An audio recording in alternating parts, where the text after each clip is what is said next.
Hello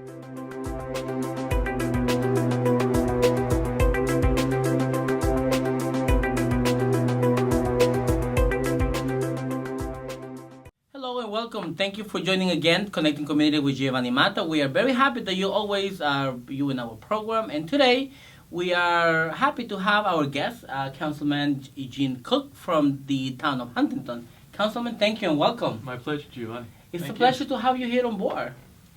Thank you. Thank you. Wonderful. So we know that you've been a councilman for a couple of years now at the town of Huntington, but your expertise is really, you have been a business owner for quite a while. So tell us a little bit about you.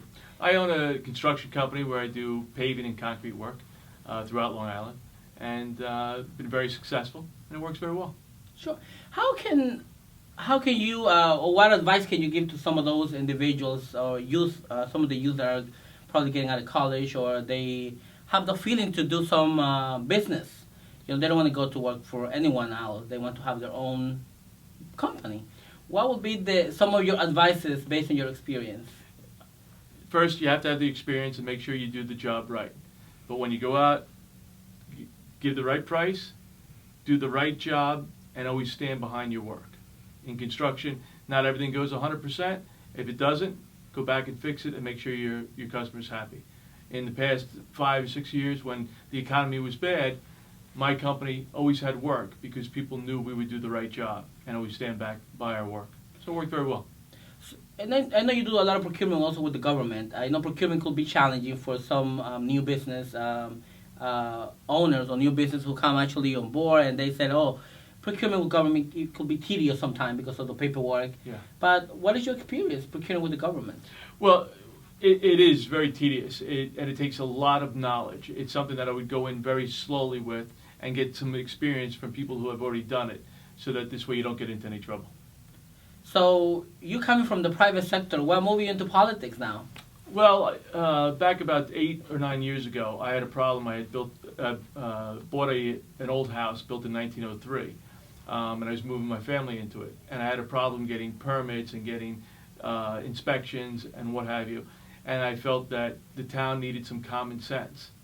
So I decided back then to run for town board. And you won the first time you I did not win the first time. I went out the second time and won. You won the second time? Yes. Okay. So what has been your experience so far?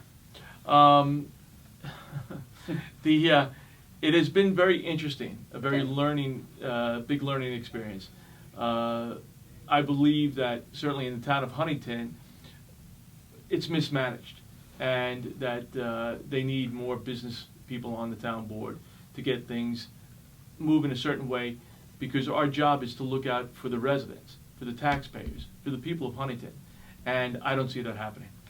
As a councilman, you probably have you as individually, you face the challenges and the frustration of your issues that you had.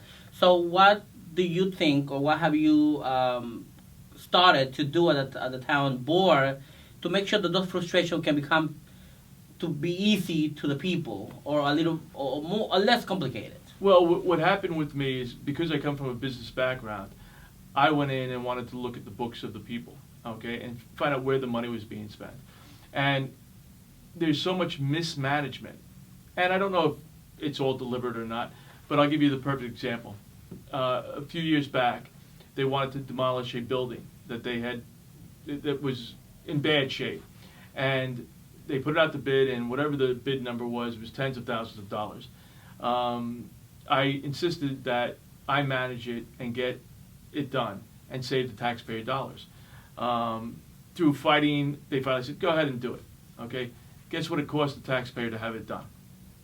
We actually made $286 on it because I scrapped all the steel from the building. So a project like that would have cost $30,000, $40,000 to demolish and remove, we actually made $286 on it because we did it the proper way.